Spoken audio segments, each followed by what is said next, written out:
Hi there friends, welcome back to another video on paying it forward. This week we've got something slightly different, which is all about an introduction into the product owner role. The product owner, you might wonder? Well, it's an important role in Scrum. That's something that we use quite a lot in the teams that I'm a part of, and it's all around how do you capture the requirements from the business when it comes to working on software engineering projects. And how that plays a key role in terms of enabling that team to be successful. Let's jump straight in. All right, so a quick note first of all, before we go further into the content. All of the imagery that you'll see in this presentation, I'm quite proud of this presentation, was generated by AI, particularly by Midjourney. If you want to know more about how I've done that or how I built this presentation, I'm more than happy to do a session on that again in the future. Why am I qualified to talk about this topic, you might be wondering? Well, let's learn a little bit more about me. First of all, if you didn't know already, given this isn't my first video on YouTube, this is me. I'm Peter. I'm a program manager at Microsoft, and I happen to be certified by the Scrum Alliance as a certified Scrum product owner. This was through 2 great trainings I've done over the last couple of years.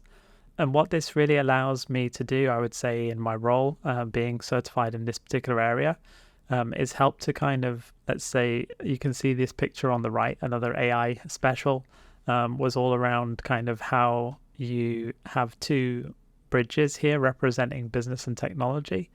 And for me, part of the role of that I play at Microsoft and the role of really understanding the product owner is really how do you bridge those 2 areas between business and technology? How do you bring those stakeholders more closely together? To really get a good feel for this topic, I've kind of taken a very structured approach in terms of providing context. And let's have a look at the agenda in terms of how that will all kind of work itself out. First of all, we're going to get really some strong foundations in Agile. This will help us to kind of understand the context behind why Scrum, what Scrum is, and then what product owner is ultimately. We'll then talk about Scrum, as I've said. And then within Scrum, we'll talk about the roles, we'll talk about the ceremonies and the types of artifacts. And at the end, we'll give a very brief overview of some of the core fundamentals that a product owner should have. I didn't want to make this session too long. And if there are, let's say, any areas within the presentation or within the content that you want me to go into more, don't feel free to leave a comment down below and ask those questions. But first, let's jump into what are the foundations in Agile. The first of those is that really just to give context to everything that goes on in the world today. I think every company is being pulled around through these 3 key areas, which is obviously digital transformation. How can you make your company resilient to all of the change that's being brought about through the digitization of the workplace? That's the first kind of key, let's say, factor that many companies feel. The second one is in particular to how many developers do you have available to actually work on achieving some of those, transformations that you want to have. So there's a lot of constraints in that area. And the third and final one is all around transformative software. So the point here is that, we're living now in the world of OpenAI. You can see I've put the image on the left and conversing with bots and natural language.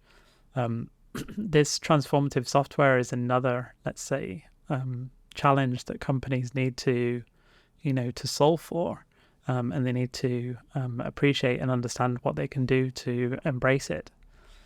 So when it comes to these things, if you think back to, let's say, a traditional development methodology, the one here is called waterfall.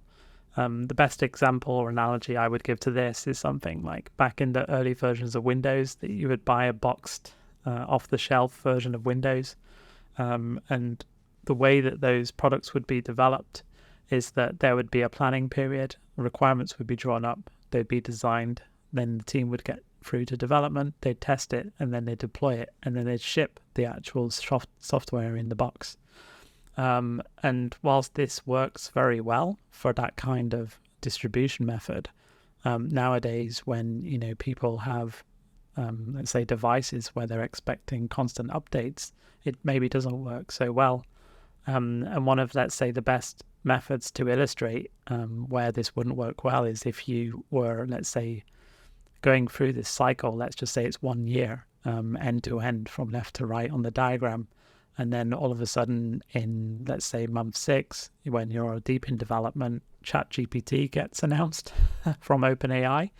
And the CEO of the company is like, hey, that's a great technology. We need to incorporate it into that software that you're building over there.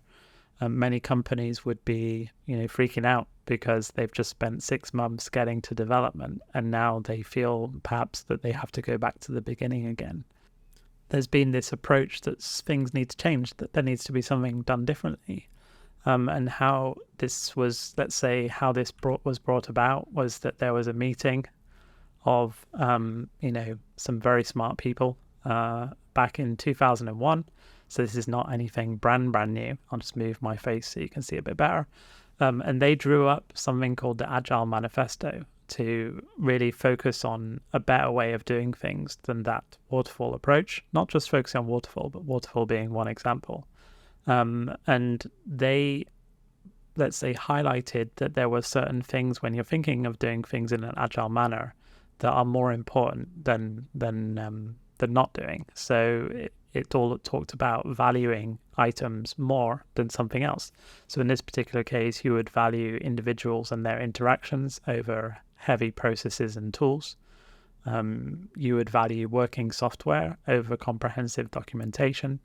You would value customer collaboration over just sitting negotiating contracts and working out legal and IP. And one of the, let's say, the most important ones is you would value responding to change over following a hard set plan. So if you think back to the image we just looked at a moment ago, if you're trying to respond to change where you have such a rigid plan and very strong processes and effects, then it's not really going to be so effective. So one of the approaches that came about from the work that was done on the Agile Manifesto was using an empirical method instead of using a waterfall method to develop software. And an empirical method focused on, short, given one of the key points that we just talked about was working software over comprehensive processes, tools, and a set plan. The idea was to really break down that work that previously was over a year period and, break it down into weeks instead. So you would have, planning, requirements, design, test, development, and deploy done in a week or a couple of weeks, rather than having to, wait for a long period of time. And this would force an organization to, prioritize what was important now versus what's important in a year from now when the software is actually ready to be shipped. And as you can probably imagine, when you have this kind of approach to managing or developing software, it's going to work more effectively than you would if you had that waterfall approach. Hence, into the idea, if ChatGPT was now, announced, like we gave in the previous example, given that you have 2 weeks to wait, perhaps until the next sprint would start or the next, let's say, development cycle in this approach, then you are, empowered as a company to then incorporate that change into your process. One of the approaches that's really used quite frequently in relation to Agile is Scrum, which is a framework built on top of Agile. And some of the key principles of Agile is that it's using control over the empirical process. So we've just looked at what the empirical process looks like, but it's about providing control over that, giving teams the ability to self-organize themselves, driving collaboration across groups, time boxing the development, and providing iterative development as well. If you're wondering what time boxing means, time boxing is basically saying we're going to break things down into bite-sized chunks from a time perspective. So instead of it being, let's say, the team are going to work on developing something for 12 weeks or 14 weeks, it would say 2 weeks. We're going to expect you to work on X and Y for 2 weeks, instead of those 12 weeks. And using that as a time box to basically get an outcome from the result of the work that the team would do. The good news is that the Scrum Alliance, given their name, provide a really good overview of Scrum at a glance. We'll come back to this slide at the end once we've gone through all of the different sections, just to recap kind of where all of the pieces fit together. But I'll make sure also you have a link to download this down below, so you can look in your own time at the framework. All right, so let's talk about the Scrum Roles. Scrum Roles, as I said, is the first part that we will focus on, and as we go through, we'll connect each part of Scrum to each other, the roles, the artifacts, and the ceremonies, so that you can understand how they're all connected.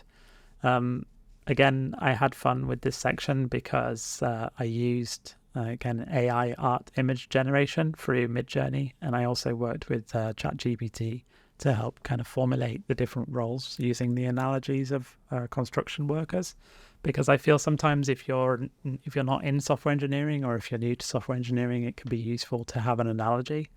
I love some of these images, by the way, some really interesting ones of what AI thinks construction looks like. So look out for them and let me know which one's your favorite. So let's talk about the first role that that's the title of this session, which is the product owner. I like to use the saying that they're kind of like the surveyor on a construction site. So their role is to talk with the original stakeholders, or in this case, let's say the people who want the building to be constructed, to help shape the design that they need. They ensure that the building meets the end user's needs. So if those people are saying this is what we want the building to look like, they're helping to shape that. They work to communicate the product vision and goals to the actual other members of the team that we'll talk about in a minute, the Scrum team. And they look to balance the needs of the stakeholders, the users, and the business. One of their core priorities is to ensure the return of investment and maximize the value of delivery. And they make trade-off decisions and provide transparency on progress around the work that would be going on.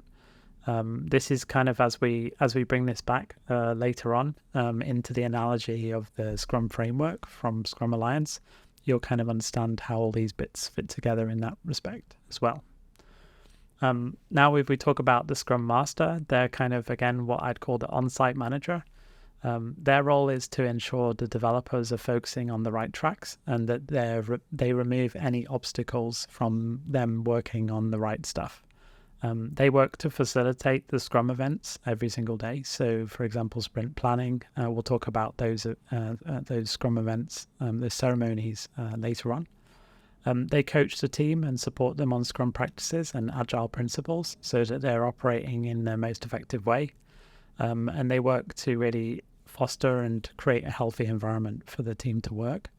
And perhaps one of the most important ones is that they protect the team from external distractions. So if there's, let's say, someone in the business, or, let's say that in this construction analogy, the customer is coming on site to do a tour of the construction site. And they're saying, for example, we want to see the construction workers and see what they're doing. That site manager would say, no, you can't visit that area. They're busy working on construction. Because they're keeping the team focused on being able to do the work that they need to do. And last but not least is obviously the construction workers. So they build the product based on the requirements, and they're self-organized. So what it means by self-organized is that, they are empowered to actually focus on the right parts of the work that they need to do. So just because the Scrum Master is, let's say, a position who's protecting them from the work that they're doing, they're not necessarily the manager of the construction workers. So there can still be a lead within the construction workers who's saying this is the area that we're going to focus on because we feel like makes the most sense based on what we've been told is important to do. They also collaborate together to create, obviously, they work together to make sure the building gets made effectively, and they also facilitate and participate actively in the various different Scrum events. Before we move on to talking about the different ceremonies and artifacts, I do want to pause for a moment and talk briefly about the difference between the product owner and a product manager. First of all, these terms, because they have product in, people think they're the same thing, but they're slightly different. So a product owner is very much a tactical role that's focused on Scrum-based product development. As mentioned, it's really a role that's specific to using the Scrum framework in this particular sense. Whereas a product manager, their focus is more strategic and provides the overall product vision and management. As mentioned, product owner is a role in Scrum, whereas product managers may exist in Agile and non-Agile organizations as well. The product owner's key responsibilities is that they define and prioritize the product backlog. They work together with the Scrum team. They ensure alignment with the stakeholder expectations and accept or reject work that's been done by the development team. Whereas the product manager's role is more working on overall vision of the product, conducting market research and competitive analysis, working with different stakeholder teams like marketing, sales, and customer support, and prioritizing features and initiatives. Typically, a product owner is focused on a single product, where a product manager may oversee multiple products or product lines. I should definitely say before we move forward that this is my opinion based on the information that I've been able to gather. I know that many viewers out there may have different opinions and different thoughts. If you are triggered by anything here, please treat it with the best intentions, of course. All right, let's now talk about the Scrum Artifacts. The first Scrum Artifact that I want to talk about is the product backlog. If you think of it's a good name for it because it kind of aligns with the product owner because you have product in it. Wow, amazing naming. The best way of thinking about a product backlog with the construction site analogy is it's kind of like a blueprint. It represents the plan for the building, detailing all the features and requirements. So it's an overview of what the building should be constructed like ultimately. It's continuously updated and refined by the product owner that we've just talked about based upon stakeholder feedback and changing needs of the business. It essentially serves as the single source of truth for what needs to be built and in what order. And during sprint planning that we'll talk about in a minute, it's one of the primary elements that's presented to the development team. The sprint backlog, unlike the product backlog, is the list of tasks selected from the product backlog or from the blueprint. So if you were to take the example on the previous slide, where you have that large building there, you might, for example, say we're just going to focus on the windows this week. That would be taking something from the product backlog and putting it on the development on the sprint backlog. And this is something that the development team commits to during the sprint planning meeting. They work to basically make sure there's a detailed plan of how to build the selected features, including all of the required materials and resources that would be needed. So you need some glass, you need some frames for the windows, for example. It can be updated during the sprint to reflect new insights or different challenges, but the goal typically remains the same in terms of what's been set at the start of the work. The last piece of, let's say, the artifacts that we're going to talk about is an increment. So an increment is a completed building section. This is basically the completed work that's been done in the sprint. So it's a sum of the things that were selected. So in this case, we talked about, installing the windows. So it would be how many windows or which windows or how did the team go about implementing and putting together the windows would be the completed work that they had done. And that would be captured in an increment. Sometimes an increment is called potentially shippable. So what that means is that it can be sometimes released. So it could be that the quality assurance team come and say, yeah, these windows are good. They're not going to fall off in a storm. But sometimes it may not be that they're completely finished. And that's okay as well, as long as the expectations that were set at the beginning of the sprint and in terms of the work that was taken is well aligned. Ultimately, each increment should deliver additional functionality and it should add value to the building. So that's obviously key, given that the team have selected a specific prioritized work set to make that happen. And it serves as a basis for the sprint review. So we'll talk about ceremonies in a moment, but it's where stakeholders can then inspect the work and make decisions for future sprints. So if the good example here could be if something wasn't quite right, they decide that we want to improve it for a future sprint. That's ultimately, the foundation for future work. So it's now that some of those windows have been put in the building, it now gives a foundation for the rest of the work to be done. So perhaps now the curtains could be prioritized now that the windows are in the building. But I think you get the idea. All right, now I'd like to shift to the Scrum ceremonies to kind of complete the 3 elements that we were talking about. The first of those is the sprint planning meeting, which I mentioned before. That would be where the product owner brings the product backlog, that blueprint, to the team, which would be the construction workers together with the on-site manager. And during that, the construction workers would estimate the effort and select tasks to include in the sprint backlog. So this is kind of a key meeting that happens. I'm not going to talk too much about how long the meeting takes or how long it should take. There's a lot of, let's say, opinions around how that can be. But it is a key ceremony that happens at the start of a sprint. The second one is something called a daily stand-up. I call this like a daily construction briefing. This is a short daily meeting for the development team to, connect their work and share updates about what they're doing.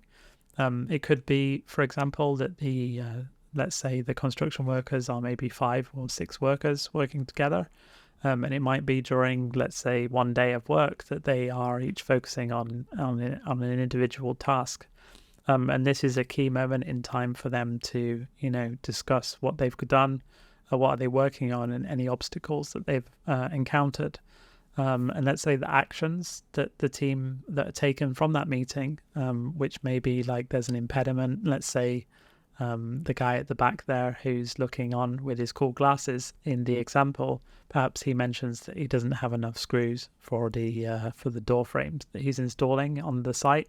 Then it would be the Scrum Master or the on-site manager who would, let's say, help remove any impediments from that, perhaps saying, hey, you can get some from this storage area or something like that. So this is kind of it's a quick, short, sharp meeting typically at the same time every single day during a sprint, where that team can reliably, share updates with each other.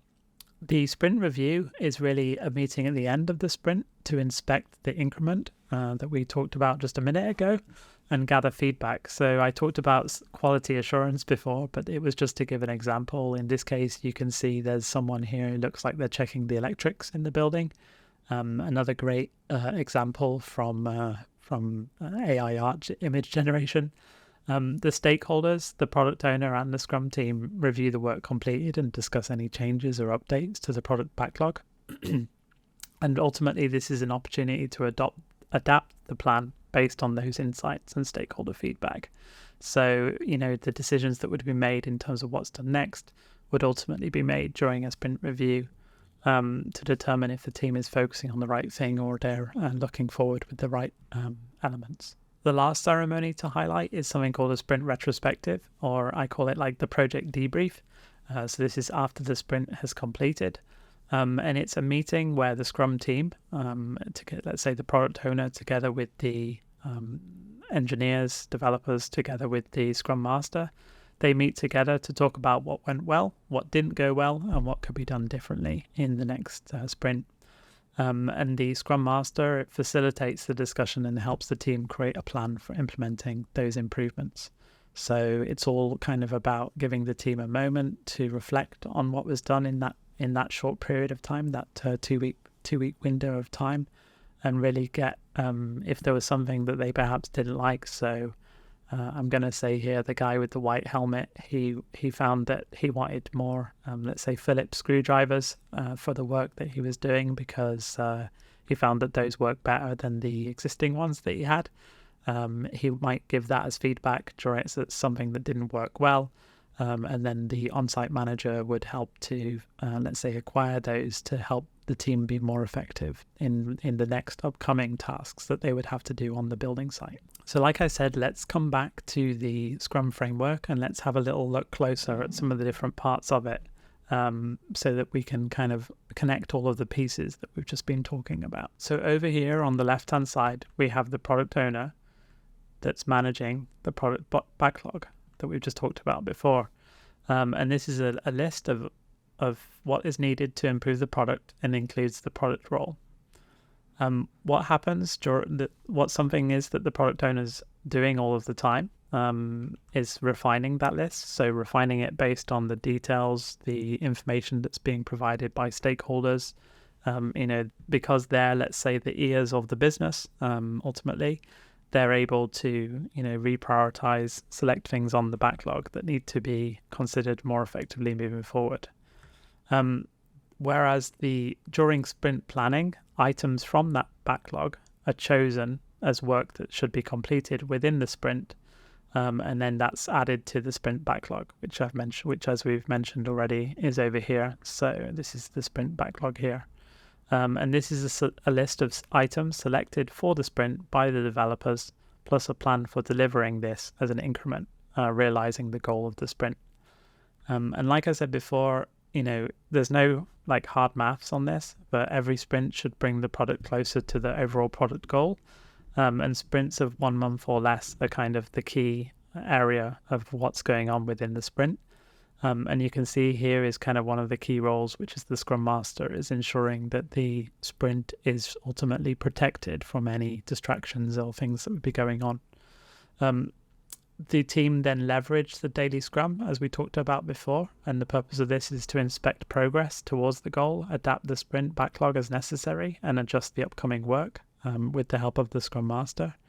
And then you have the sprint review at the end, which is to inspect the outcomes of the sprint with the stakeholders and determine any future actions.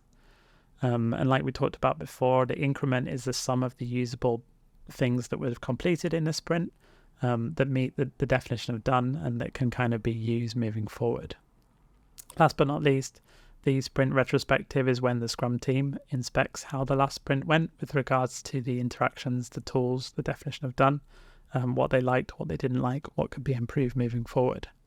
And then this is and you can see here you have the 3 key roles. So you have the product owner, the Scrum Master, and the developers, who are playing the key parts in the Scrum framework. All right, to complete this session, I want to talk a little bit more in detail about the product owner. So as we've summarized, the key roles is the product owner, they're the holder of product value, the Scrum Master, who's protecting the Scrum process and preventing distractions, and the development team that take on and determine how to deliver chunks of work. If I've put this together again, this is a list of, let's say, functions of a product owner that I feel are some of the key responsibilities that they have. The first one is estimation and planning. So they work with the development team to provide estimates to help break down the work that's being presented to the team. This is all based on things like stakeholder needs, value, and dependencies. They assist in defining the sprint scope during sprint planning as well. So they're kind of there to provide answers, feedback, thoughts, input in relation to the sprint backlog and development product backlog, I should say. Then another key role that they play is managing risk and stakeholder management. So like we've said before, they're the key ear of the team that connects the Scrum team back to the organization and to other stakeholders.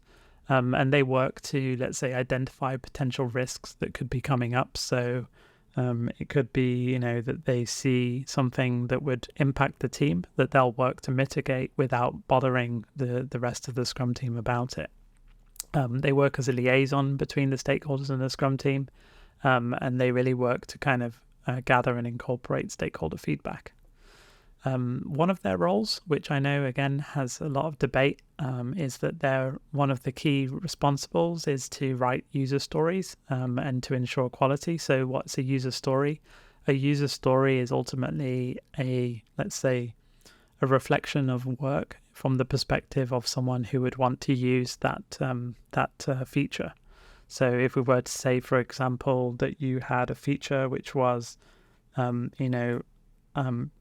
say, developing the software for a mobile phone, and it was for a team of, as we said, construction workers to order their coffee in the morning. So it might be that a user story would be, as a construction worker, I want to order a coffee so that I can be caffeinated in the morning. So it can be, simple, and that's a very bad example, but it can be as easy an example as that. We could do a whole session on how to write user stories, how to do it in an effective way. You can spend hours and hours. I mean, there's whole books written about how to do good user stories. But the main aim, ultimately, to summarize of a user story is that it's something that the team who are taking it during that sprint planning meeting, during the sprint planning, the team can read that and understand what's expected to help translate that into tasks that they can then work on in that upcoming sprint. The last step is that they're, let's say, an active participant in the sprint retrospectives. And if there are any improvements that come out of those, they're obviously there working to support the implementation of those, particularly within the scope that they can offer. All right, this kind of completes the main, let's say, content in relation to what I wanted to present to you today, because I don't want this session to go on too long. But I wanted to leave with you a bunch of resources that you can use to learn more about this topic. So there's some great resources from the Scrum Alliance, some courses on LinkedIn Learning. So if you have a Pluralsight access, there's some good courses on Pluralsight as well, and O'Reilly as well. If you do want to learn more about any of the topics that I mentioned today, I'm more than happy to do a video going into more details on them. It's always good for me to, let's say, practice and pay forward a lot of the knowledge that I have forward in this area. And I just want to thank you for coming to this video today. Thank you for kind of listening to this topic. If you haven't done so already, don't forget to like the video. Don't forget to subscribe and leave a comment down below. I'm looking forward to seeing you on an upcoming video next week. Have a good week.